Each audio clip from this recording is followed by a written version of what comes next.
Hey there, let's talk about why your Fiverr gig is failing and common mistakes and how to fix them so that you can get more orders on Fiverr and finally get that money going.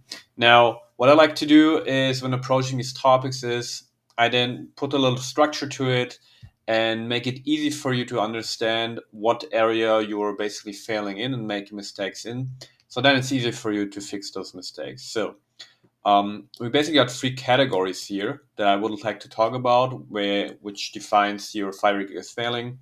One is you don't get any requests or orders on your gig.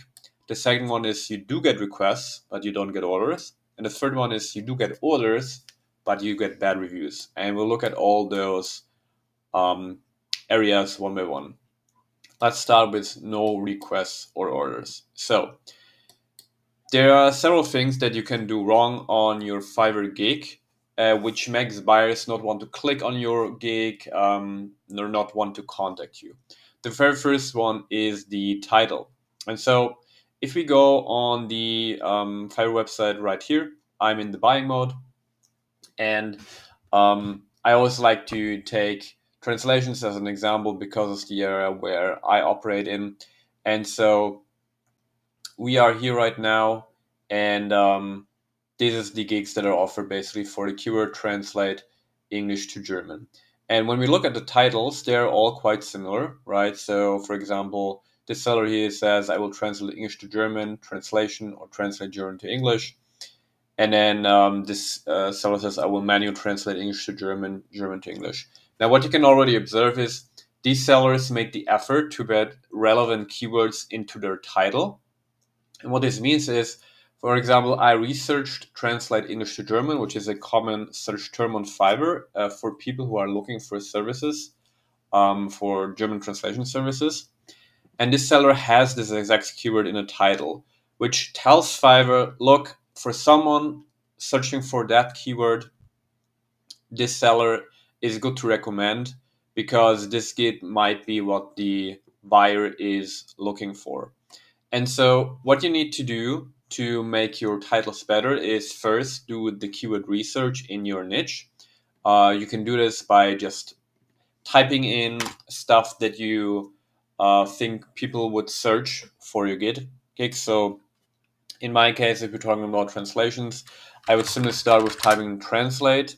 And then, since I'm in the German niche, I could, for example, try to translate German.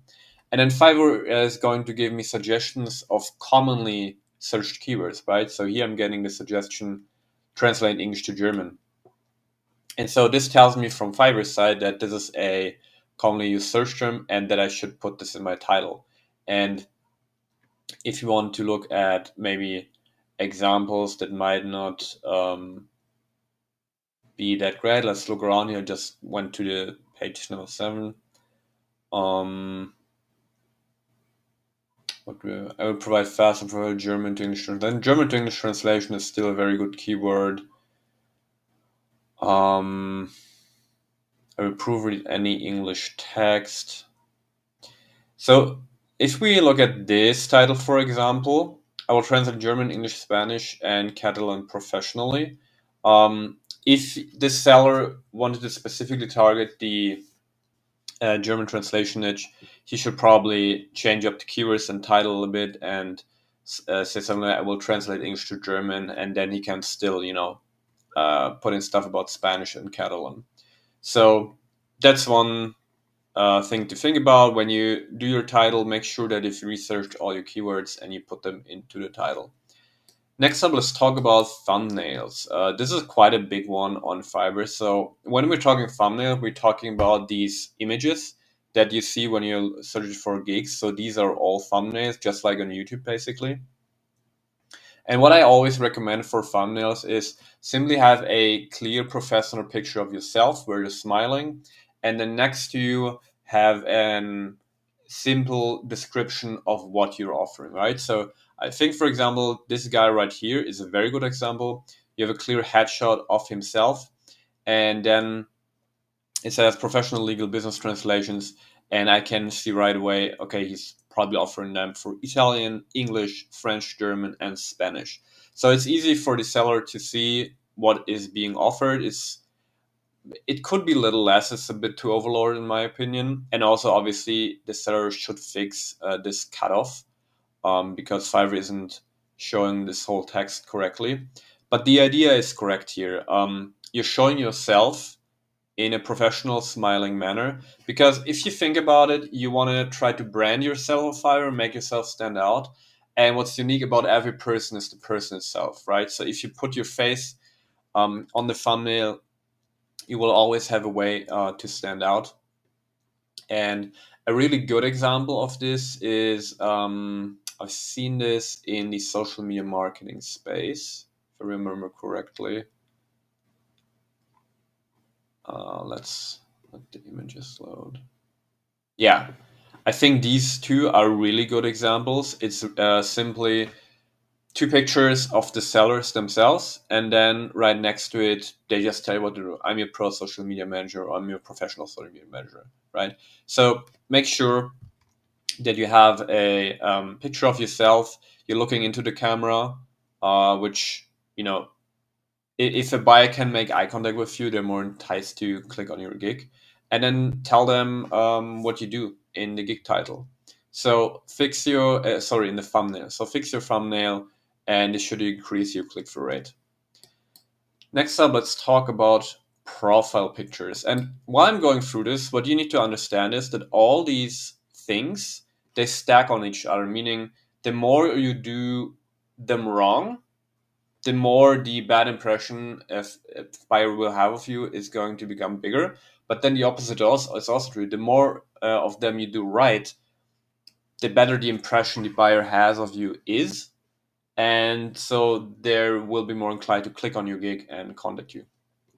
So profile pictures. We are here in the social media space. So let's just, for example, let's take this seller, for example, because this looks pretty good.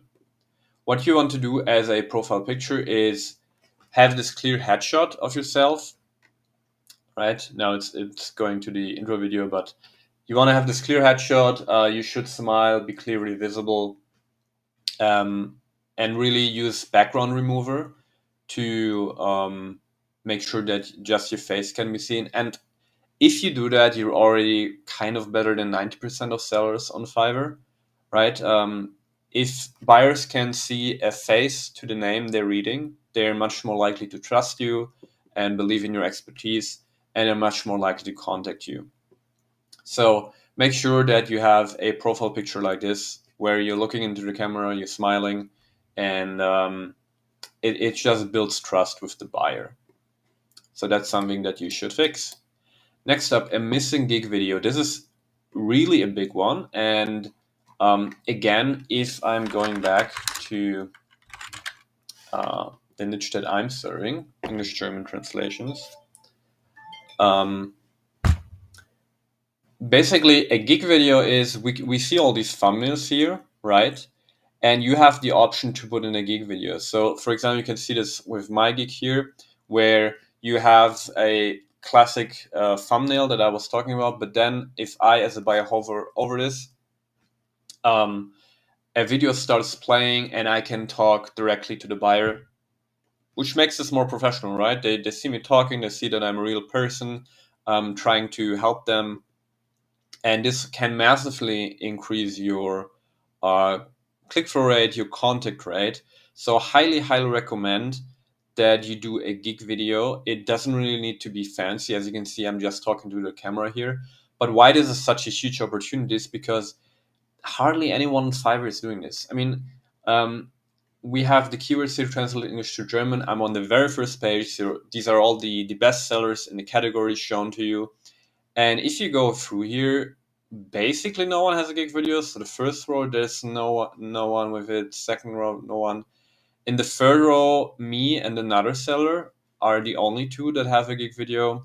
This is the same seller. This is me again. So too few people are using this. So this is a massive, massive opportunity to stand out, because the more you do stuff other people are not doing, the more you will stand out in Fiverr. What's similar is with the missing intro video. This isn't as impactful because you don't see the intro video when browsing for gigs, but we've seen it here with this seller, right? So she has an intro video of on her profile. So if a seller is interested in you and checks out your profile, this is another chance to directly interact with the buyer and leave a better first impression. And they're going to be much more likely to click the contact me button here and start chatting with you and hopefully turning into an order. Next up, the gig description.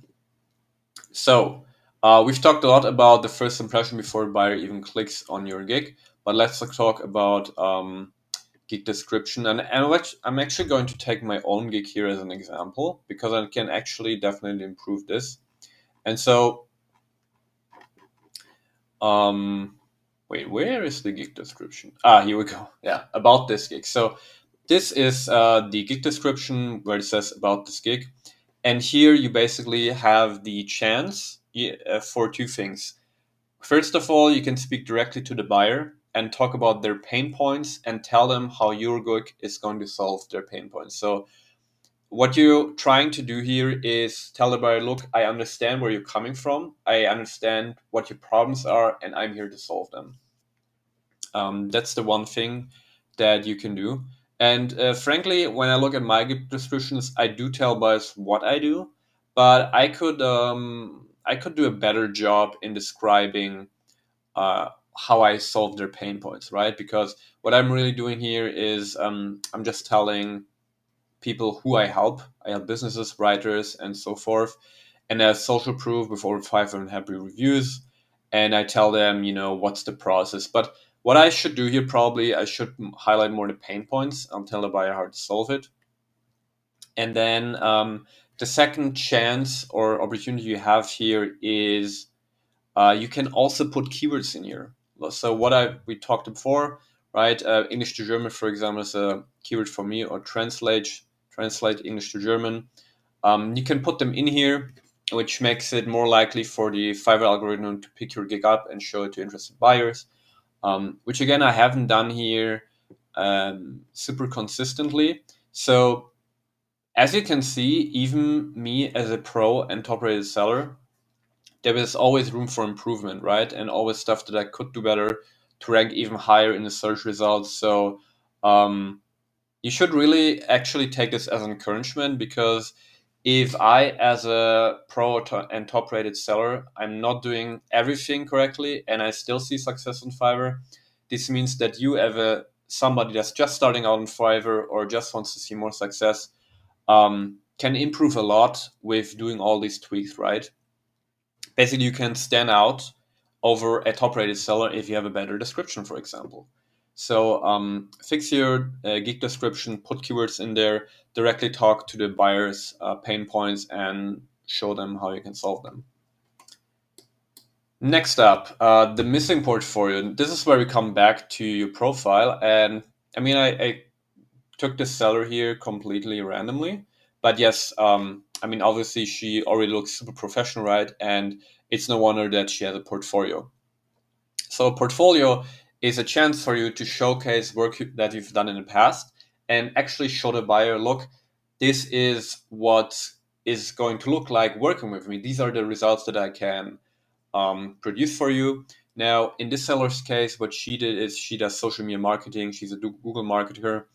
And I think what she did really nicely here is she actually put the images of the project in here. So these are screenshots basically from, I think this is Facebook ads. And so buyers can come in here, look through this, and basically see, okay, these are results this lady was able to produce, and maybe she can do the same for me, right? And the portfolio is especially important if you have a gig with a visual service. So let's talk, for example, logo design, right? This is where you can really shine with a great portfolio, even if you're just starting out on Fiverr. If you've done work in the past for other clients, put as much of your relevant work in the portfolio as possible. I mean, here you can see she has over 25 projects. If I compare myself, I only have 10 projects in portfolio. So, right, the bigger portfolio is, the more trustworthy you are, and the more likely people are going to be to contact you and give you orders, right? So don't skip this out. Make sure you have something in your portfolio if you've already done work in the past, and this will greatly increase your chances of your gig improving. And then lastly, the last part why you might not be getting requests or orders at all is pricing. And so if I take the translation niche here, right?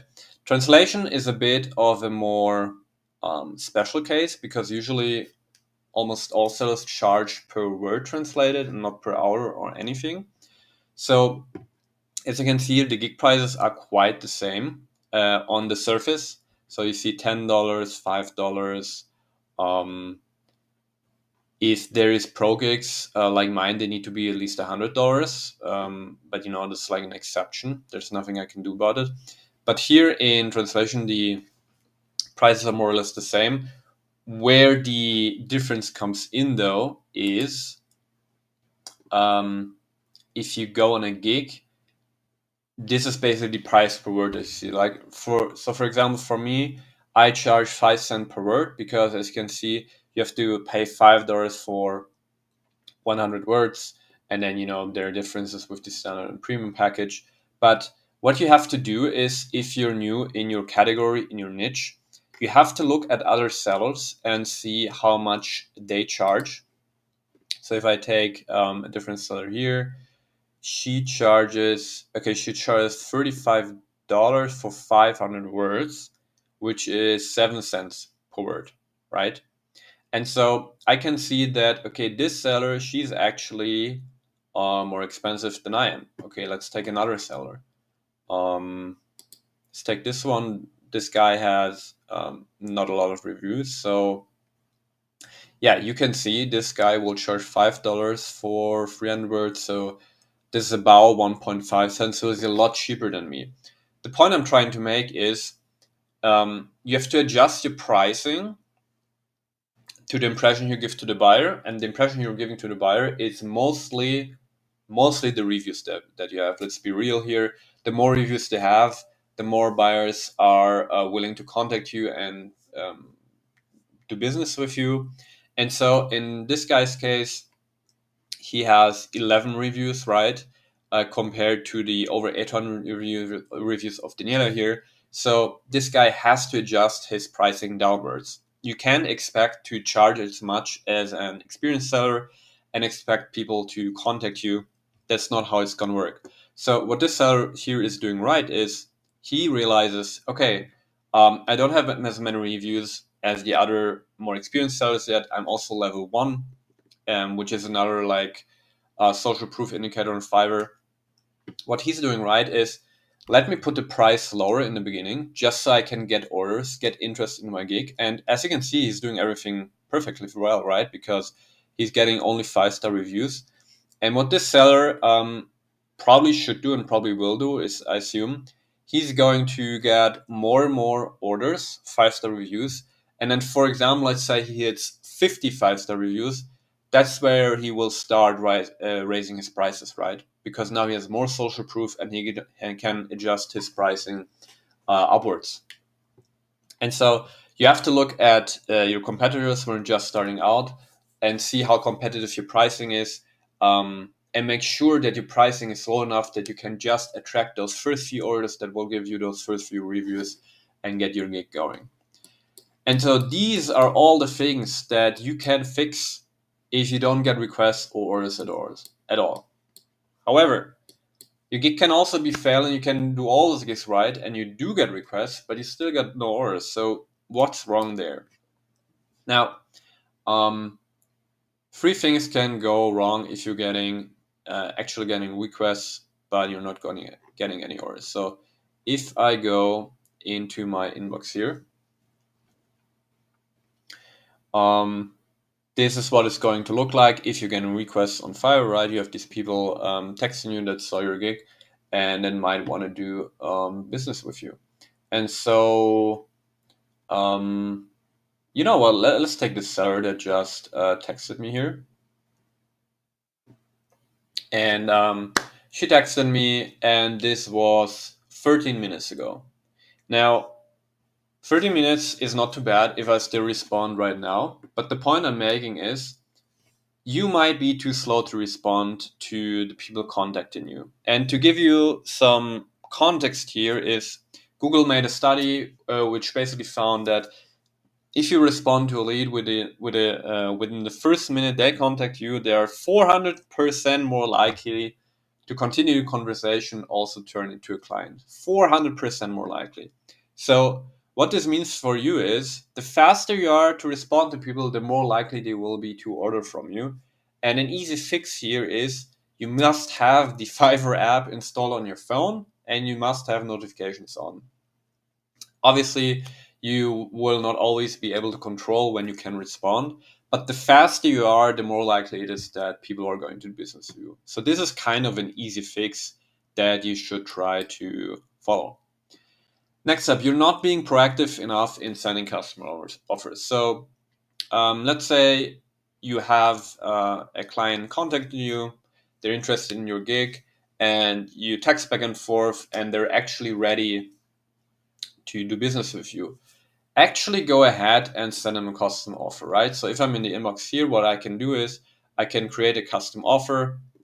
I can put a price here, for example, single payment, put a description here of my offer, what you talked about, and just send it to the buyer. And what they can then do is they can simply click accept on the offer. Fiverr release them for the rest of the purchase process, and that's it.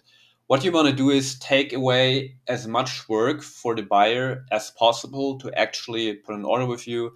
Don't tell them, okay, yeah, great, just go on my gig and purchase my basic package. Don't do that.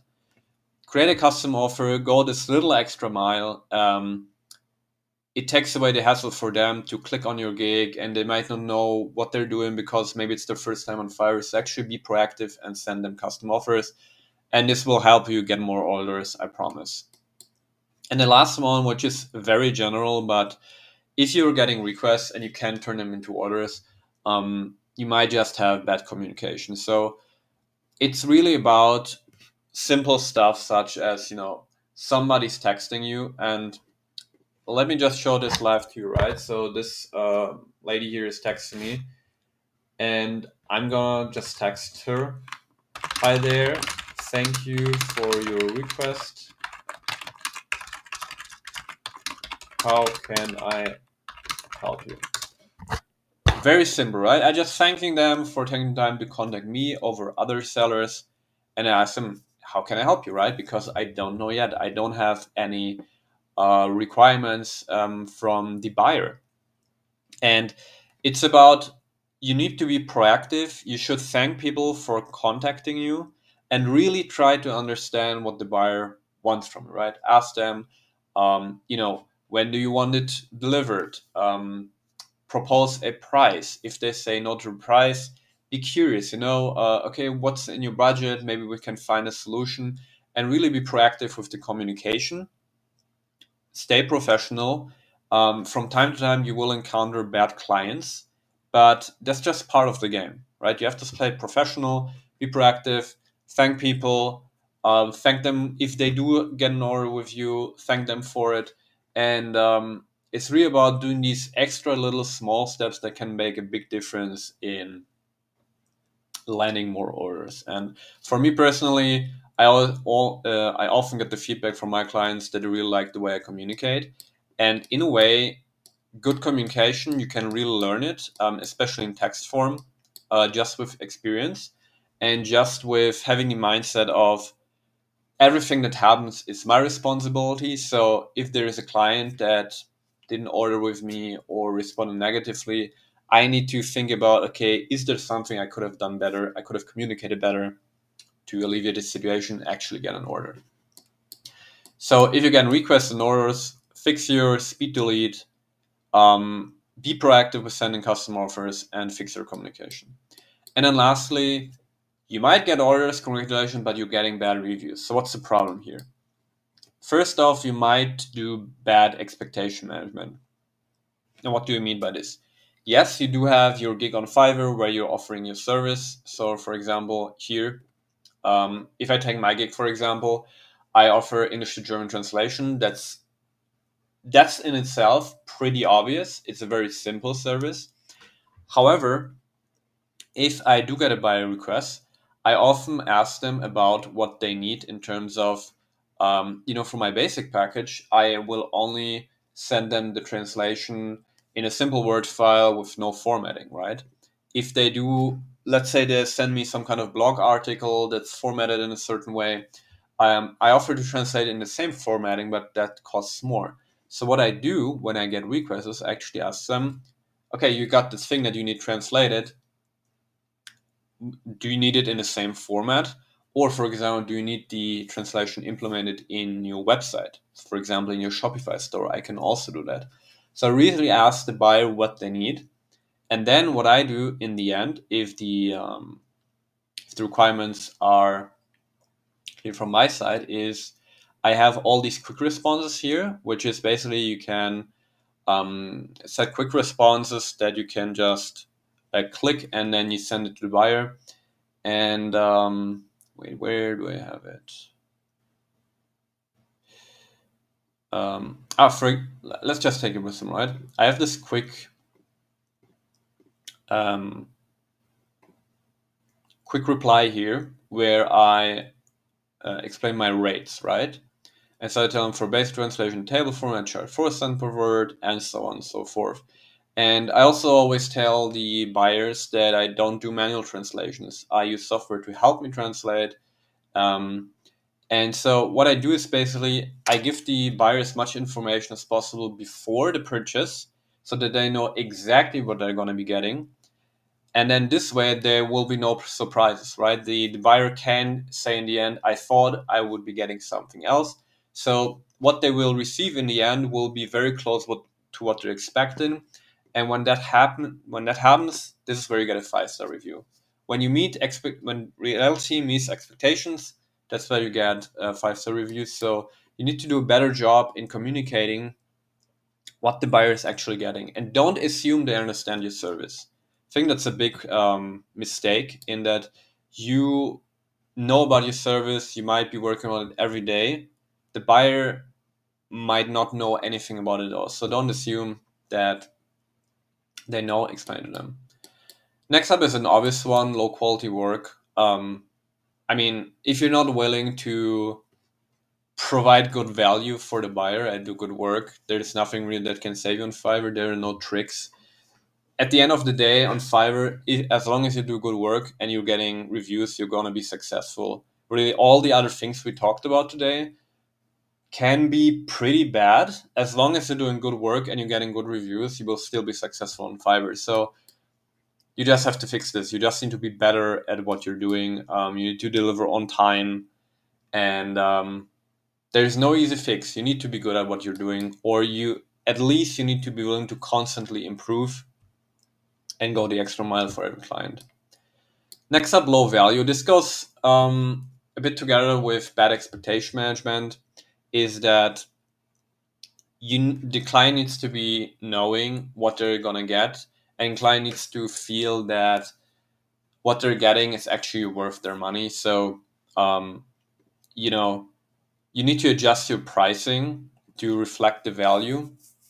Or even if your delivery isn't as valuable, you can still make it more valuable with better communication, with putting bonuses in there, maybe put in a little extra the client didn't ask for, and just make sure that the buyer actually thinks that they got something out of their money. And then the last one, it's again bad communication, but this is while you have an order. So if I go into my dashboard here, I have a few orders right now, right? And this order right here, um, it needs to be delivered in about 3 days. And what I should be doing is I received this order today, and during those 3 days, before I deliver the order, I should be updating the client regularly. I should let them know, hey, just letting you know, I'm putting on the final touches of this order. You can expect it by tomorrow. It's just really nice from the client's point of view to getting updates without having to ask for them, and just knowing, okay, where in the journey is my order right now, right? Is everything going according to plan, or have there been hiccups? Does the buyer need more time? The the buyer can ask those questions, but they shouldn't be asking those questions. You should be proactive and telling them, look, this is where I'm at right now. I will be delivering tomorrow, or maybe I need 1 day more time. And usually, buyers are very forgiving as long as you proactively communicate. As long as you tell them, look, I had a problem with this, I need to do it over, I need more time, can I have more time? The buyers on Fiverr will usually say yes. You will only run into problems if, for example, you said you're going to deliver in 3 days, and then the buyer has to ask themselves, hey, what's going on with my order? And then you tell them, yeah, I'm sorry, I'm not gonna make it on time. I need more days. This is where the bad reviews are coming, because then the buyer needed to be proactive. It's not what they expected, and it just leaves a bad taste in the mouth. So update the client regularly, especially for big orders, and you will be good to go. And that's it. Those are really the three big areas of common mistakes on Fiverr that you can improve. If you get no query requests or orders, you do get requests and no orders, or you do get orders but bad reviews. And if you fix them one by one, your gig is going to improve, I promise you. And also, I will be launching a school community soon where I'll do a detailed step-by-step course completely for free on how to get your first order on Fiverr. So stay tuned for that. Hope you guys got some value for this video, and I'll see you next week.